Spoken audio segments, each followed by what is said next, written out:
really wish that you'd have second thoughts and stay, but I guess that's not in the cards.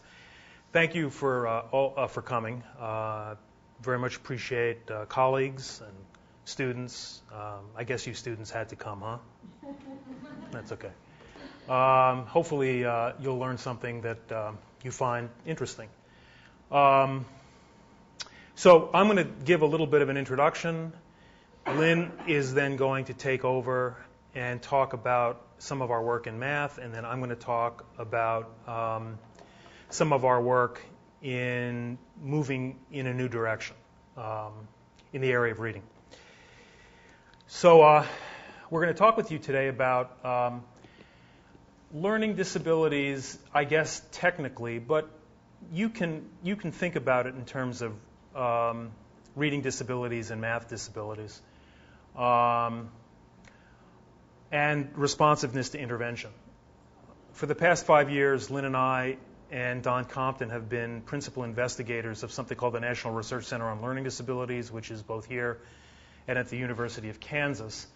And what we have been doing here, well, okay, I won't get ahead of myself. Yeah, I will get ahead of myself. So responsiveness to intervention is a new paradigm, a different paradigm for thinking about service delivery in public schools in the United States. And we'll talk with you about this so that you'll have some decent sense of what it means, so you can understand the studies that we're presenting and the data that we're presenting. But what I'd like you to keep in mind is that whereas most of educational researchers who are interested in responsiveness intervention are taking an approach that is trying to develop effective treatments within this still not defined responsiveness to intervention framework. What we have done here as part of the National Research Center on Learning Disabilities is to do that, as well as to try to understand better how to identify and classify kids so that we are building a service delivery system that is both effective and efficient. Efficient in the sense that we are, as best we can, accurately identifying the children who need these relatively costly services. So right now, there's about 3 million children in the United States who have an LD, learning disability classification. It's about 5-6% of the general population. So it's a big chunk of children 6 through 21 in the public schools, or 6 through 18 in the public schools, and a very large chunk of children with disabilities. Somewhere between 40 and 50% of all kids with disabilities have this LD label. Lots of concern about this phenomenon, this disability category, partly because it costs public schools so much. Over the past 30 years since passage of Public Law 94-142 in 1975, there has been a huge increase in the numbers of kids given this label. Basically a threefold increase in the percentage of children with LD in the general population across the past 30 years. And so all kinds of people, politicians, administrators, school boards, and so forth, have looked askance at this disability category, partly because of the amount of money that it's costing school districts. Why is that number going up? Probably the number of children, percent of children has stayed the same, right? So it must be a changing definition or a better procedure. The proportion, the numbers of kids, proportions of kids with the label has gone up because it's an easy category for school folks to use to take care of, quote unquote, difficult to teach kids. And it's less sensitive than mental retardation, so the incidence of mental retardation has gone down. It's less stigmatizing. But there are also technical concerns, have been technical concerns about the label for many years. The learning disability definition depends upon, or the way that learning disabilities has been operationalized, typically, has been by means of something called an IQ achievement discrepancy. Okay, so the idea is that children with learning disabilities are unique among low-achieving children because they are low-achieving despite their relatively high cognitive functioning. So they represent a kind of paradox that's not observed among children with mental retardation. But a lot of critics have said, one, traditional IQ tests do not necessarily test intelligence. Two, for IQ achievement discrepancy to be legitimately viewed as a valid index, IQ and achievement should be relatively lowly correlated, and in fact they are moderately correlated. Three, when you look at poor readers, young poor readers, with and without this IQ achievement discrepancy, that is, poor readers with the discrepancy and poor readers without the IQ achievement discrepancy, their performance on cognitive tests presumed to be closely related to reading are more similar than different. So there's a strong empirical argument that goes against this so-called two-group hypothesis, IQ achievement discrepant versus not discrepant. And four, using IQ achievement discrepancy as your operational definition tends to produce identification way too late in children's elementary school careers. So if you look at data from the U.S. Department of Education, the modal age at which a student is identified as learning disabled is 11 and 12 years of age. So, and the reason for that is, in order to get the discrepancy, they have to fail with consistency over a long enough period of time to drop sufficiently below their age-appropriate peers. Huh? Yeah. Yeah, quickly, Paul. Does that imply that, with your earlier statement, that there's an increase, that the children are increasing the older grades primarily, that most of the increasing LD population is 11 years and on? I don't know. I don't know. Over time, I don't know how the increase has distributed itself across the ages. Okay, so with all these concerns and criticisms about IQ achievement discrepancy, there has been a shift in thinking among many, not all, but many, stakeholders, including researchers, that learning disabilities should be understood not in terms of IQ achievement discrepancy, but simply in terms of low achievement. This is a very dramatic change in thinking about learning disabilities. And the essence of this new way of thinking about LD is that what should be most important, these people say, is that these children are non-responsive to appropriate, valid, intensive instruction.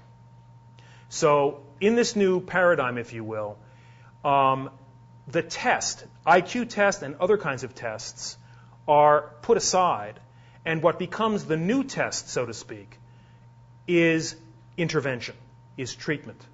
And if the treatment is appropriately selected and administered with fidelity, and a child does not respond to it, the thinking is that we are on more solid ground thinking of this child as a low achiever because of something within the child, as opposed to, and this is another concern of those who have looked critically at IQ achievement discrepancy, as opposed to the fact that they didn't get instruction in the first place. So RTI eliminates, or in principle, eliminates poor instructional quality as an explanation for learning difficulty, and RTI, responsiveness to intervention, has as its two purposes to provide earlier intervention. Keep in mind, 11 and 12 years old is the modal age at which kids are identified now with IQ achievement discrepancy. So to provide earlier intervention and to provide an alternate method of disability identification that is presumably more valid than currently. And federal law, the recent reauthorization of IDEA 2004 and regulations, which came out in August of 2006, now provide legitimacy in law and regulations for responsiveness to intervention.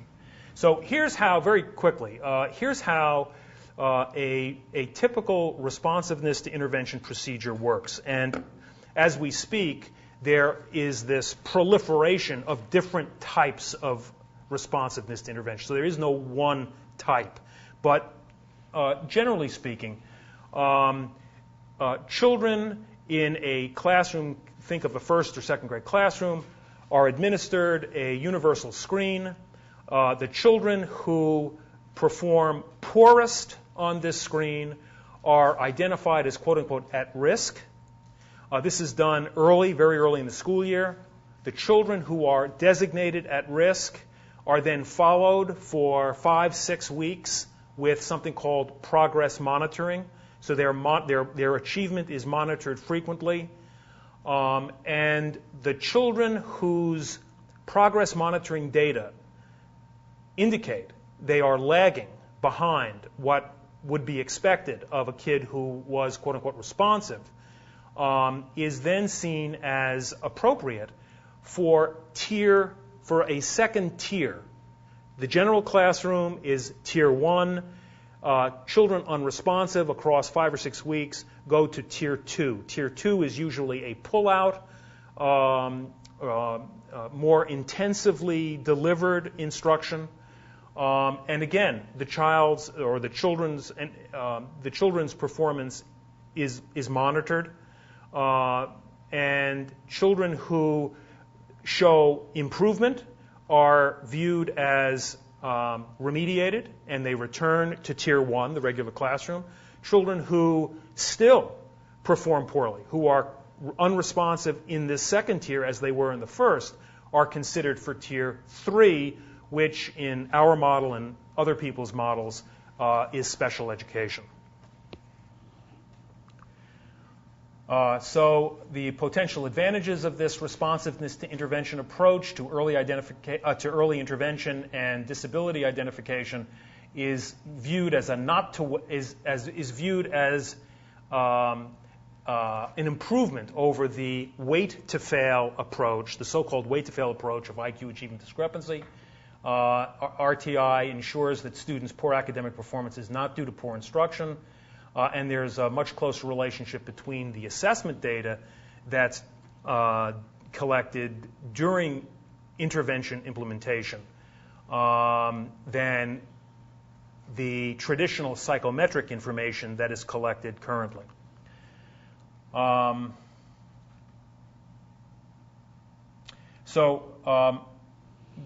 In response to intervention, the intervention is the test, and response needs to be measured and categorized formally as responsive or non-responsive.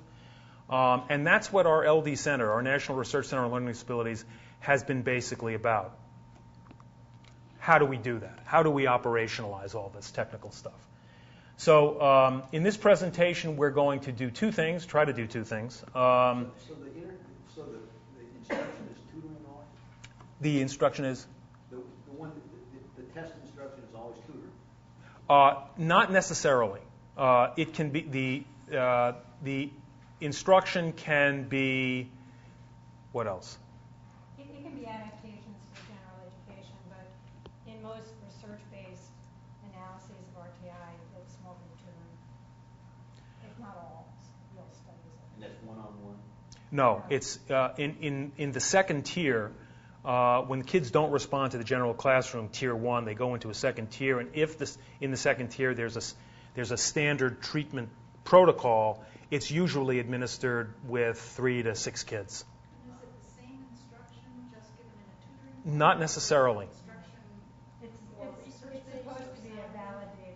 It's supposed to be evidence-based, and it's supposed to be chosen for the instructional level of the children. So it may be that the instructor is taking them back to move them forward. Doug, one thing you didn't mention is what happens in the regular classroom. Is that supposed to also be the best practice? Yes. In principle, RTI encourages regular classroom teachers to be using only evidence-based practices. I mean, the only way to operationalize that is if you have large percentages of failure in the classroom, then you get too many kids going to tier 2, so you have to do something about tier 1. So the two things that we're going to do is Lynn is going to talk now about an experimental longitudinal math study, and then I'm going to talk about a pilot reading study.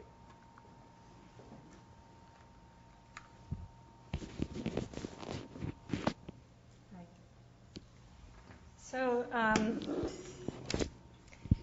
previous developmental math work that employs longitudinal growth modeling is based on annual testing occasions, which is not unusual to see in the growth modeling literature. But given the importance of achieving basic competence in response to the first grade curriculum and the press that we currently face to assess RTI in first grade, what we need is trajectories of development or pictures of development within that first grade year. And so the study purposes that I'm going to talk about were to identify first grade growth trajectories that were characteristic of later MD and non-MD status. And when I say MD, what I mean is math disability.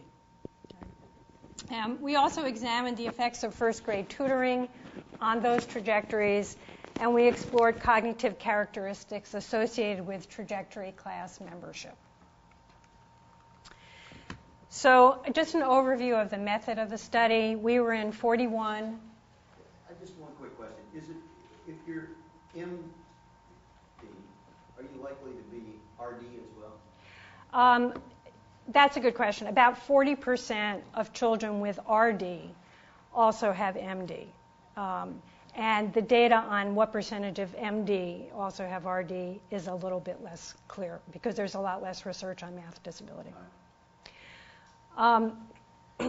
So we were in 41 metro first grade classrooms that were in 10 schools. 6 were Title I. We consented 92% of the students in those classrooms. So we had 667 children to work with.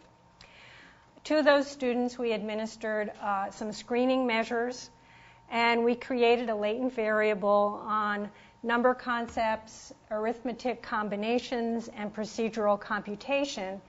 And we used that to identify 139 low study entry students, and also to identify 180 average study entry students. We did not focus much attention on high study entry students. Okay, so these were literally in the average range, not high. We randomly assigned the 139 low study entry students to either be in a control group, which is regular classroom instruction, or to participate in the tutoring that we delivered. We then administered pre-treatment math and cognitive measures to the 139 plus the 180. And there you see the cognitive dimensions and the measures that we were assessing, which are the likely suspects that you see to explain difficulty with math in the literature. So we were assessing language, phonological processing, nonverbal reasoning, processing speed, working memory, and inattention. Are the 139, when you say they're not responsive to instruction? No. And that's why we just call them low study entry, because on our measures. That's going to come a little later. That's right. Okay. That's right. Oh, sorry. So our 3 groups, okay, again, I'm going to refer a lot to these 3 groups. We sometimes call them known classes of students. So there's average study entry, low study entry control, and low study entry tutored students. Okay. They were demographically comparable, and on each of the math measures that we had on them, the average study entry students outperformed the low study entry groups, which were comparable to each other. By the end of second grade, so 2 years later, these are the numbers of children who remained in the study, so the children we had complete data on for the analyses that I'm going to report. Over the course of first grade, we conducted 27 weekly progress monitoring measurements on something we call CBM computation. And so every week, an alternate form like this was administered that samples all the different kinds of computation items that are taught in the first grade curriculum. And students had 2.5 minutes to do that every week of the year. And so what we were assessing on the progress monitoring system was computational fluency. We conducted tutoring for 20 weeks, and at the end of second grade, we designated disability with a threshold of a standard score of 85 on a latent variable of arithmetic and story problems. And I'll say a little bit more about that in a minute. Quickly, tutoring. Kim Paulson helped us design the tutoring protocol because there are no existing validated first grade tutoring protocols for Tier 2 in math. It lasted for 20 weeks. Tutoring occurred 3 times a week in groups of 2 to 3. It was conducted by our staff, which was primarily master's students from across Peabody College. 40 minutes per session, and each session comprised 30 minutes of explicit instruction with hands-on activities on 17 sequential topics that we covered, as well as 10 minutes of computerized practice on arithmetic combinations. We audio taped all of the tutoring sessions, but then for fidelity, we coded 6 sessions for all students, and the percentage of elements that we observed in the audio tape codings was high with respect to what we expected to see given the tutoring protocol. So this is like a picture that you probably want to close your eyes for. But I'm just going to tell you a few things about it. I don't have time to explain the whole thing, but we can go back to it at the end if you want. So remember, we have 3 known classes, and what this is our model for identifying trajectory classes. So we have our average study entry, our low study entry control, and our low study entry tutored classes of children. And in the picture, that's CG. We also have cognitive predictors that I already mentioned that we assessed at the beginning of the study. And in the picture, these are covariates that are represented with the X's. Now, what we're trying to do, let me just say here, what we have is a distal latent factor that is an index of disability at the end of second grade. Okay? And what that is, it's a little confusing because we have arithmetic outcome and we have story problems outcome at the end of second grade. And on each of those measures, children are designated with a score, but it's a categorical designation of disabled or not on those 2 measures.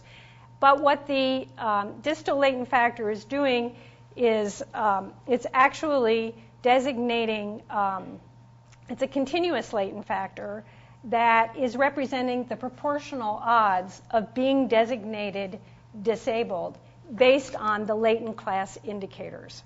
And so actually, a child could be disabled on one measure, but not disabled on the other. And depending on how he scored on the measures, he might be designated as disabled or not. So you're saying it's a continuous variable? It's a continuous variable. The latent factor is a continuous variable. Okay. So we also have 3 random effects. We have the intercept factor, the linear slope factor, and the quadratic slope factor. And that's giving us our growth parameters. But what we're identifying here are unobserved latent class subpopulations. And what we mean by that is we are trying to get trajectories that are representing disabled and non-disabled growth function within each of the 3 known classes. Okay. So I don't think I'm going to say a lot more about that, but we can come back to it in terms of what was regressed on what and so forth. But the big picture, the main idea here is that what we were trying to do was identify a disabled and a non-disabled growth function that was explaining disability at the end of second grade while being sensitive to the cognitive predictors that we had in the model.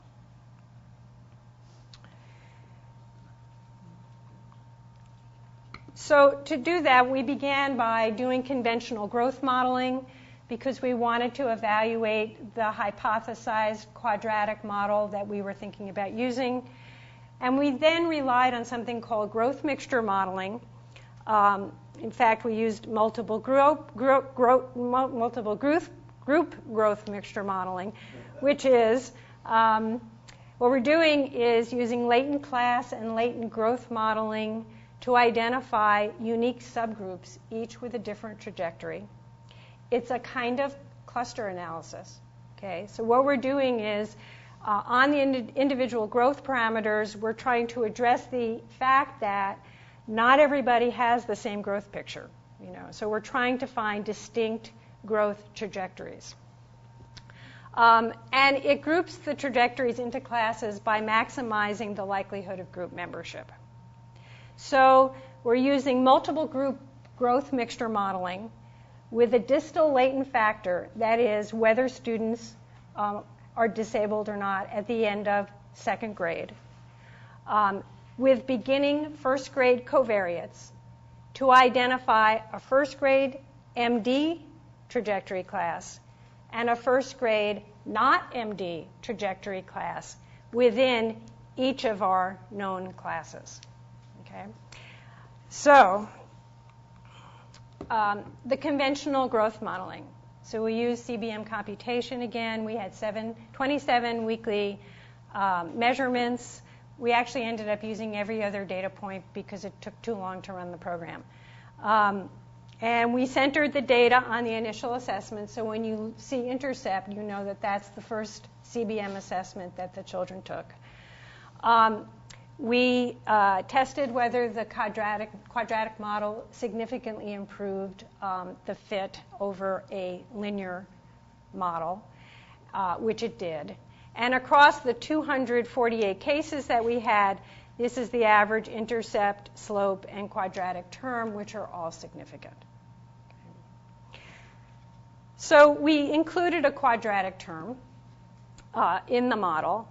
And what you see here are the two trajectory classes for the average study entry children. Okay, so these are the children who at the beginning of the study we designated as average. Okay. And this is the solid line is the trajectory that's being designated as not MD. And the broken line is the trajectory that's being categorized as MD. Okay. Now, I'll say this a couple of different times. As it turned out, this trajectory class does not include very many MD students. So it's really not an MD class. It's a low-growing, typically developing group of children. Okay. But we forced the analysis to find two trajectory classes for each known class.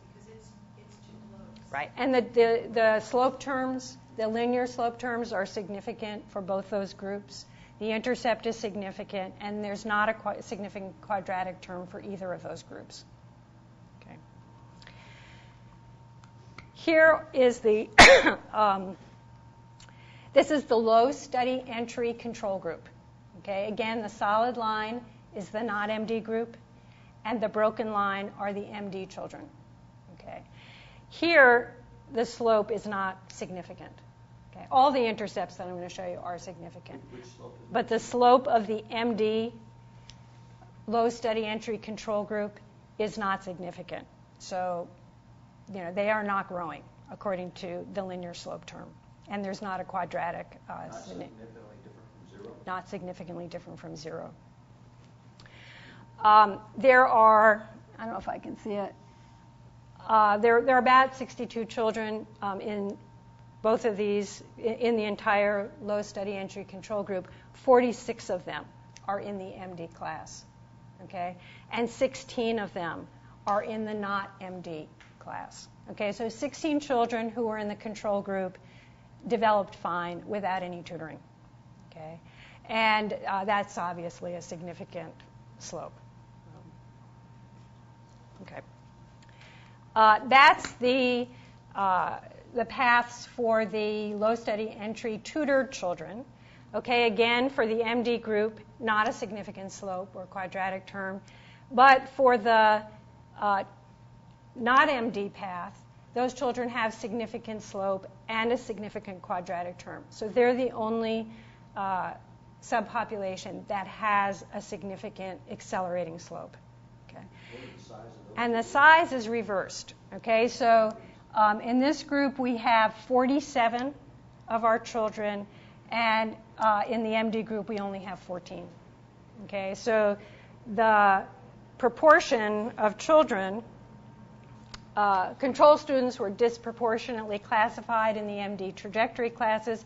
74% of control students were in the MD trajectory class, and only 23% of tutored students were in the MD trajectory class.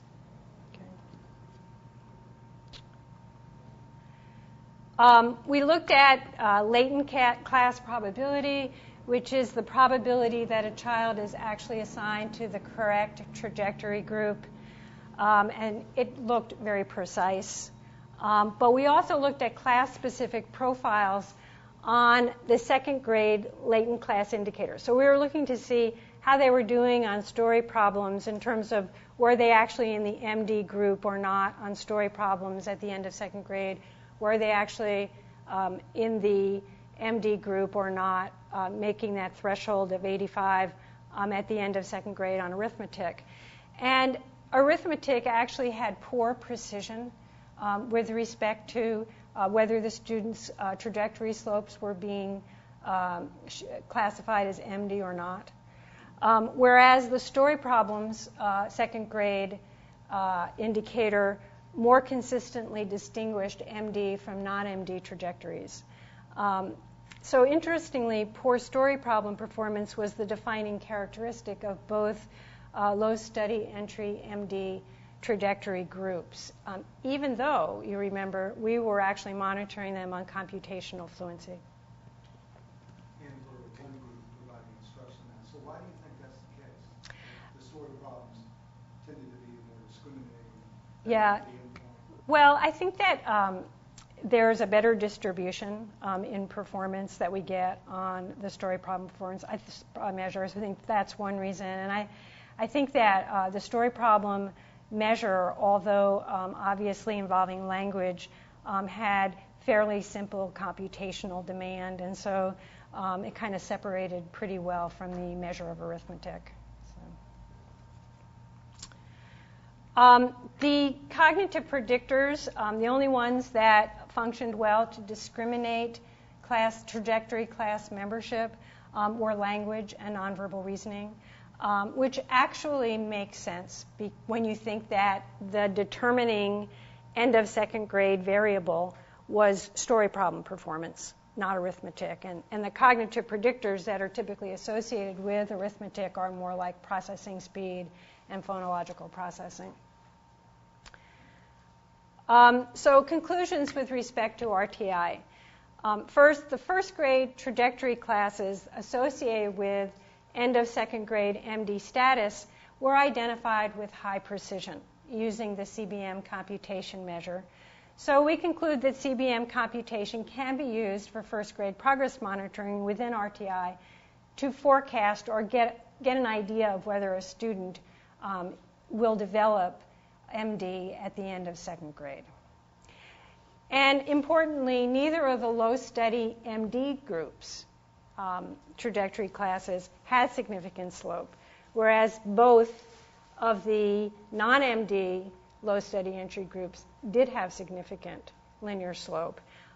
So that's an important thing because we can use slope as first grade unfolds to discriminate between children who are responding and not responding to the instruction that they're getting. Lynn, Yeah. given that you have a certain rate of false positives, your red line and your broken red line, is the first bullet really true only of low entry kids? Yeah, I'm going to get to that in a second. So, the average study entry low slope trajectory group was not identified as MD. And what we conclude from that, and we can still use slope to know that they are not developing MD because they've got, good slope. But what's really important about that is that we can conclude that we really don't need to progress monitor them. So if you come in with an intercept that exceeds, a designated score, there is no reason to progress monitor you because that tells us in and of itself that you're not going to develop MD. Yeah, it adds to the efficiency of the RTI process. Tutoring efficacy, only one class had a significant, and it was accelerating quadratic term, and that was the tutored non-MD trajectory class. And also our results indicate that the tutoring had substantial power to reduce the prevalence of MD at the end of second grade compared to the low study entry students who did not get tutoring. I think I'm going to skip some of these points because I've made some of them. Basically it was interesting that story problem at the end of second grade was what distinguished the trajectory classes, given that we had actually monitored on computational fluency. Language and nonverbal reasoning were the cognitive predictors associated with trajectory class membership, which makes sense because of the role that story problem performance at the end of second grade was playing. And I'm going to turn it over to Doug.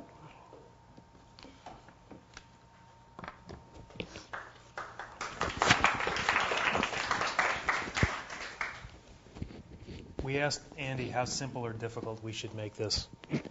He said difficult. Well, I mean, this is not for the sake of being difficult, but as you know, there are all ways of presenting stuff.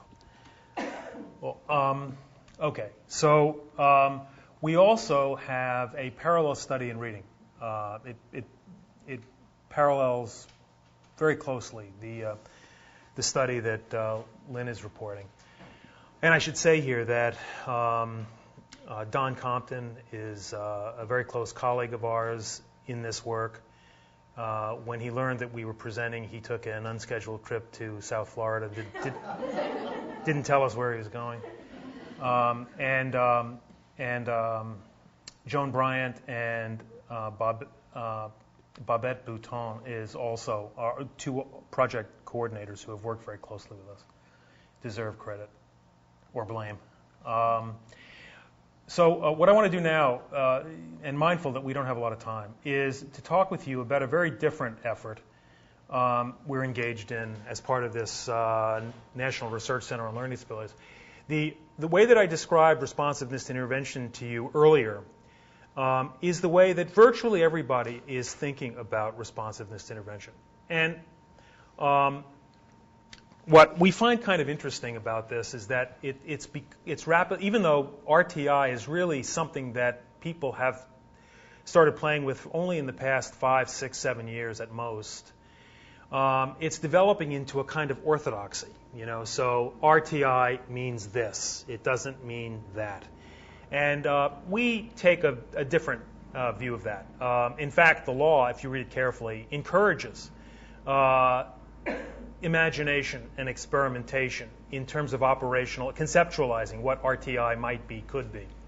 And so we're in the process of seeing whether and how we can define responsiveness to intervention in terms of dynamic assessment.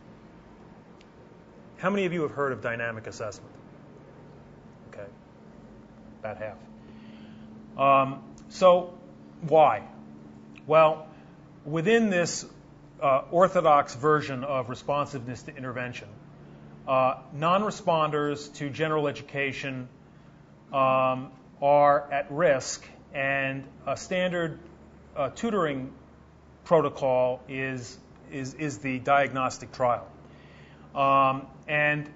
As I said before, if a child is responsive, we assume that the tutoring or the prevention has been accomplished, the child has been remediated, goes back to the regular classroom. If not, we assume that the student requires more intensive instruction. The problem or problems include that we get a fair number of false positives that go from the regular classroom to Tier 2. In fact, we have data that I can't really talk a whole lot about from our previous research as part of this center that shows that as many as 50% of first grade children who go into Tier 2 do not belong in Tier 2. It's not going to hurt them, but it is going to hurt the system because it takes a lot of money to tutor these kids. And it may hurt some other kids who might not get into it because you've got way too many kids in there who don't belong there. Is it easy to say how you detect that? How you detect that somebody doesn't belong in? Yes, the way that we detected it was we identified children at risk on the basis of a universal screen, and unlike others, we then followed these children for 6 weeks, monitoring their progress. 6 weeks, or actually, no, across. Sorry? We have like control and experimental, so we can see the percentage of spontaneous recoveries. Without tutoring, yeah. So you know who they are before you provide tutoring? That's not right. Yeah. So you can estimate how many might. Yeah, that's right. Right, correct. So the second problem is that for children chronically unresponsive, valuable time is lost in standard tutoring. So in other words, again, think of these 3 tiers. Tier 1, regular classroom. Tier 2, pull-out small group tutoring. And Tier 3, special education. There is some number of children, no one knows for sure how many, we would estimate a fairly sizable number, who go from Tier 1 to Tier 2 in hopes that they will be remediated, and they can't be remediated. Or they're remediated, it appears, but then they go back into the regular classroom and fail again because they don't have the intensity of instruction that they get at Tier 2. Well, wouldn't it be great if we had some means of identifying these kids on the front end before they go into Tier 2 and know enough about them that we can move them directly into Tier 3, knowing that it's likely that they will fail if we put them into Tier 2. This possibility, the importance of this possibility is underscored because lots of people are talking about Tier 2 as lasting between anywhere from 10 to 30 weeks. Still not 5 years. No, that's right, not 5 years. So why dynamic? So another reason to think about dynamic assessment is that if you think about traditional tests, many traditional tests, and their application with or use with low-achieving children, low-achieving non-disabled children, and disabled children, you know that many of these achievement tests, diagnostic tests, cognitive tests have what we call floor effects. They are not, many of them are not sufficiently sensitive to performance or behavior at the low end of the distribution. The behavior is not sampled comprehensively enough. And then items from many traditional tests are typically scored correct or incorrect.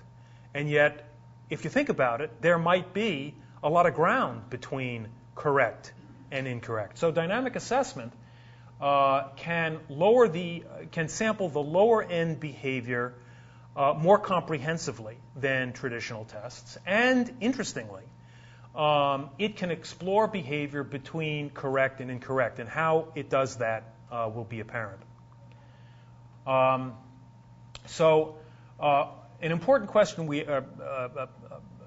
a main question we asked was that can dynamic assessment, in combination with other measures, accurately and efficiently identify false positives, children who appear to be at risk but who in fact are not, and who don't require Tier 2 small group intensive instruction, And can it identify chronically non-responsive children for whom Tier 2 will not be effective?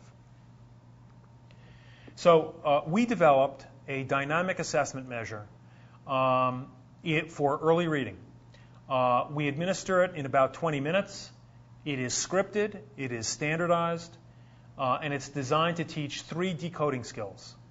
CVC words, CVCE words, and words where we double the consonant. And it uses pseudo words. So for each of these 3 decoding skills, there are 5 levels of increasingly explicit scaffolded instruction. And it's sometimes referred in the literature to quote-unquote graduated prompts.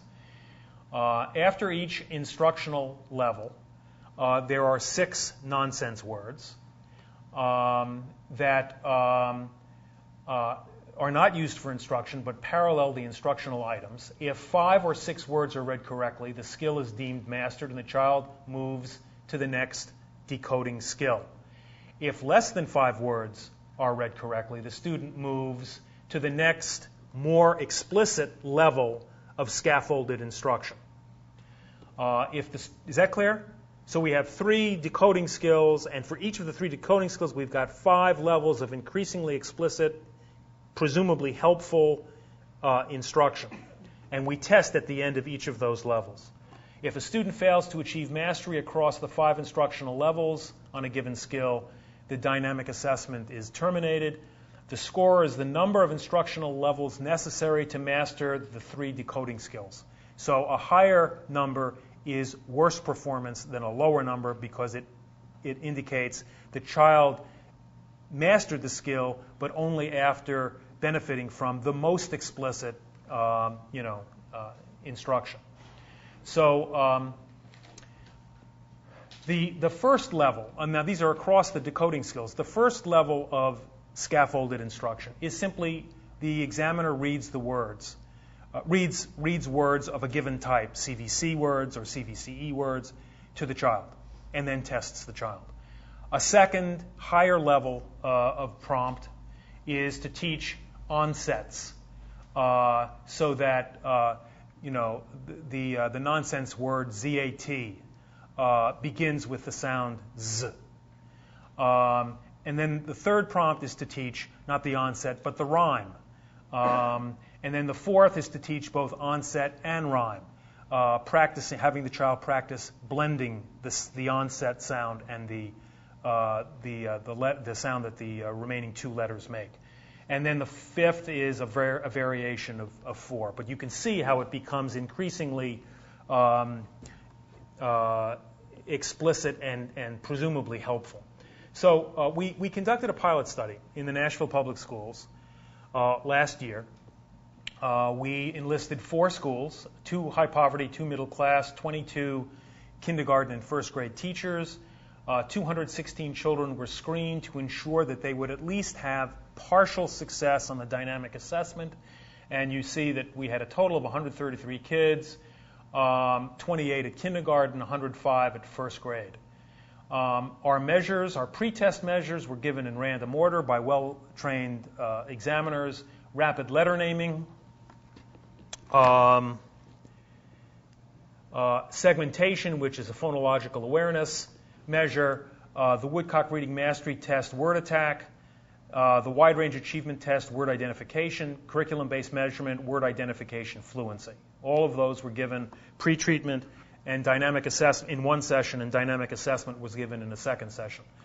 After 11 weeks of instruction, now, importantly, unlike Lynn's study, the treatment, the quote-unquote treatment, was what the children were getting in their classroom. We did not provide any alternative treatment or supplemental treatment. So 11 weeks of whatever they got in the regular classroom.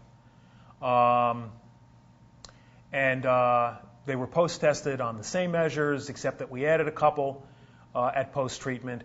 And through the 11 weeks, we took weekly curriculum-based measurement data. We monitored their progress with curriculum-based measurement. So I'm going to talk with you necessarily briefly about 3 analyses. Now keep in mind, what we're trying to get at here is we're exploring the viability, the validity of dynamic assessment in terms of its possibility of playing a role to identify kids who really need the right instruction. So our first analysis asked, does dynamic assessment predict post-treatment performance, end of 11-week performance? And we used multiple regression to predict individual differences on a composite reading measure. The composite was made up of word attack, word identification, and reading fluency. And we used rapid letter naming, segmenting, wide range achievement tests, word identification, CBM progress monitoring, both intercept and slope, and pre-test dynamic assessment as our predictors. And you probably can't see this stuff. Is that true? You can't see it? No, we can see it. Okay. You got R squared of 5.79. I can't see it, but I'm sure you're right. So using M+, a post-test reading factor score was created consisting of these variables, word attack, word ID, fluency. The predictors were initially entered simultaneously into the regression equation, and the total variance explained by all of the predictors was 79%. What? Yeah, that was Steve's eyesight test. And then we looked to see what unique predictors there were, and the unique predictors of the larger set of predictors we entered were word identification, week 6 CBM intercept, and dynamic assessment. Dynamic assessment predicted 5% of unique variance on the post-test composite reading variable after controlling for the other predictors. This we look on as a fairly conservative test of the importance of dynamic assessment in predicting our composite reading measure, because it was going against some pretty heavy hitters. In other words, the measures that we put up against it were measures that most people would view as very good, strong predictors of reading performance. Did you flip it the other way with 2-1 instead of 1-2? No. No. How long does it take to take those other tests that you had dynamic assessment adding to? How long were Well, dynamic assessment took 20 minutes. I'm just thinking about an efficiency argument. Yeah. So you got all those other assessments. Yeah.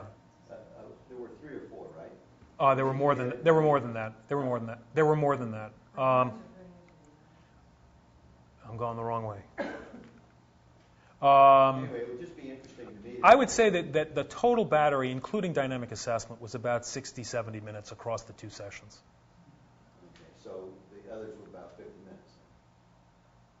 Yeah. Right. Right. So analysis 2. Another way to skin that cat would be to say, if you held time constant, how well does dynamic assessment do relative to? Yeah, that's an interesting idea. 20 minutes of the best of the other ones. That's an interesting idea. That's a good way to think about that, which I don't think we have. What we were thinking was the time element, dynamic assessment, how much time it took in comparison to 10 to 30 weeks of treatment. Yeah, but you're also trying to establish his credentials vis-a-vis these other entities. That's exactly right. You a measurement guy? On and off day.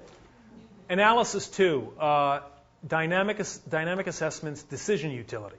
Okay, so how well does it help us sort kids, which is different from our first analysis. When we define low readers as the bottom 50%. So we use logistic regression to predict high and low reading groups using, again, RLN, rapid letter naming, segmentation, RAT, word ID, progress monitoring, and DA. So prediction success is determined by the accuracy with which individuals correctly assign to the low reading and high reading groups. Okay? So I'm going to move closer because I really can't see. So here's the low group and the high group. Okay, so we're interested in percentage of true positives, false negatives, true negatives. Results indicated an overall classification rate of 85%. So there were 40 true positives, 7 false positives, 7 false negatives, 41 true negatives. Okay? Now again, what we're predicting is simply the top 50% and the bottom 50%. On the post-it. Yeah, right. On the composite reading measure, right. So 6-week intercept and dynamic assessment were unique predictors of group membership when we controlled the other for the other variables. And so you can see there's our dynamic assessment, and where's our? And there's our intercept. Removing dynamic assessment from the logistic regression decreased our overall hit rate from 85% to 77%. And what it did was it caused a doubling of the false positives in our prediction.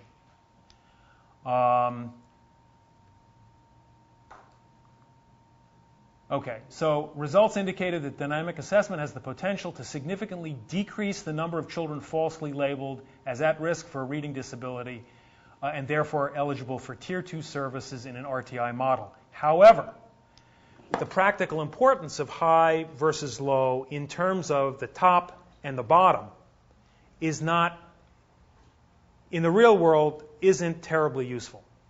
Okay? I give it to you because we got good results on this arguably irrelevant distinction. So We want to know how it works in terms of predicting the group that Lynn was talking about. well, so we redefined what we meant by low, okay? And so instead of the bottom 50%, we're now talking about the bottom 15%. And so again, What about those guys that progress with tutoring? I want to know how you. yeah, well, we're going to do that. Oh. This, again, the intervention in this study was whatever the heck happened in 11 weeks in the regular classroom. So again, we used logistic regression to predict high and low reading groups, but low again is 15%. The lowest 15% of students on the post-test factor, this was our composite measure, were identified as the low group, probably more useful definition, okay, blah, blah, blah. And you can see here that if you look at the difference between the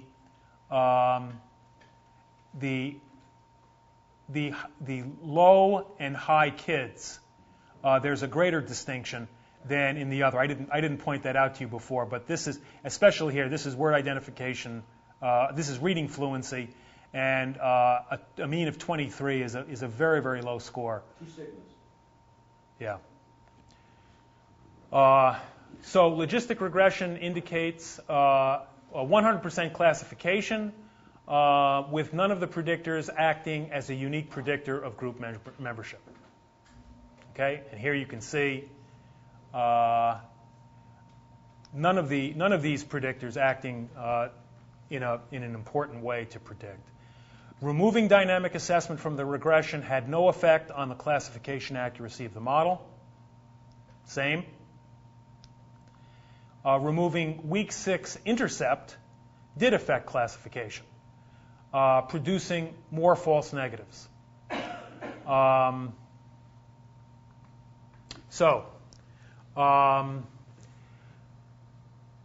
Our conclusions. Dynamic assessment uniquely predicted post-treatment reading, predicted statistically significant unique variance in children's performance on our composite reading measure. It seems to be uniquely tapping into students' reading behavior. With respect to its decision utility, it improves classification when we define low as the bottom 50%, but it does not improve classification, decision utility classification when low readers are defined as the bottom 15%. So what we're doing now, this says next year, but it's this year. We have an IES grant in our first year.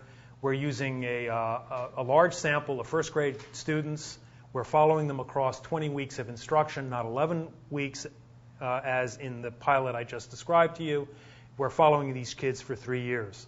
In year 2 of our IES grant, we will implement a Tier 2 small group tutoring intervention to explore the importance of dynamic assessment as a means of identifying false negatives, children who should not be put into Tier 2 but put directly into Tier 3, which we define as special education.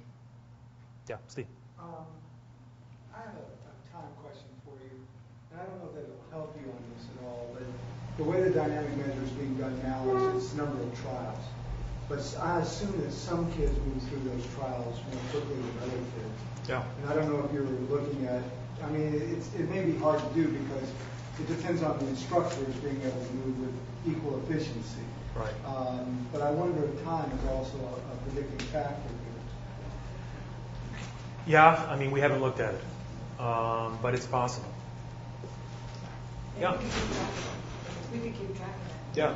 Well, and speed of processing seems to be related to a lot of human performance. So. Yeah. Is the dynamic assessment purely about accuracy, or is there also some component to it that looks at how long it takes a kid to master the 5 words? No, again, time, we didn't look at time. We looked, thanks for coming, guys.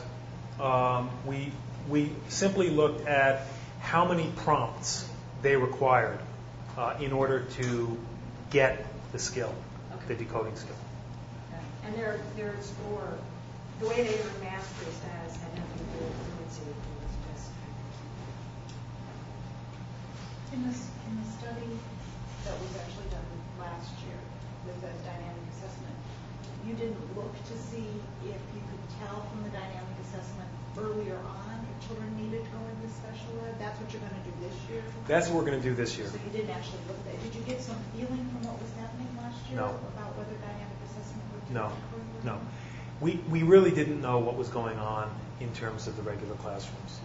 And so this next year, we will have control over what goes on in Tier 2. Steve. If I'm understanding the dynamic assessment framework, can you think of it as a test of level of instructional support in a small way? I mean, each Yeah. of those is structured. Yeah. You're really sort of saying success, you need a lot of structure, you need very little structure. So it's really an intervention test, isn't it? That's exactly right. And that's why we're thinking that it's legitimate to refer to it as responsiveness to intervention. Well, I think so. I just think the way you presented it wasn't highlighted. Yeah, yeah. So I'm sitting here saying it's truly obviously. That's right. They're really, in fact. Repeated measures of those conditions. Yeah. I don't know how many items they got, but. Well, they got 5 levels and 6 test items for each level. So each Each time. time. But it is in fact instruction. Yeah, that's what I would buy that. Yeah. Yeah, But it's short, abbreviated instruction. Maybe you should rename it Okay. Fuchs RTI test. That's a good idea. It could Do you have a be publisher? very good Because people are into this RTI, and you get it in 20 minutes. That's right. Forget about it, 20 weeks. We're gonna publish, but we're waiting until we leave Peabody because we don't want 85% of our royalties to go to. Have you seen, Joe Witt uses a similar paradigm around motivation, and so does brief motivational sets that actually are quite predictive of kind of the level of that. Another aspect of support instruction. Have you seen that? I'm familiar with Yeah. that word in math. Yeah. Not so much reading, but, Yeah, I think I've seen it in math too. and I think that's an alternative way of thinking about it. I think this is a little different because it does deal with the development of competence. No, I agree that it's different, but actually I think Yeah, it's a it's related those idea. two pieces of information. Motivation is a pretty significant Yeah. piece of Absolutely. function to the interesting, because you might You ought to develop a You could have the multimodal. You ought to develop a test that taps that stuff. Yeah. All right, I'm mindful that you guys have been extremely patient. Oh, Andy? What? Did you want to ask a question? I have a ton of questions, but I'm mindful too. We have some refreshments as well, so. Yeah. Guys, we can, Doug and Lynn will stay around for a minute or two. And we can Yeah. ask some Thank you for your interest.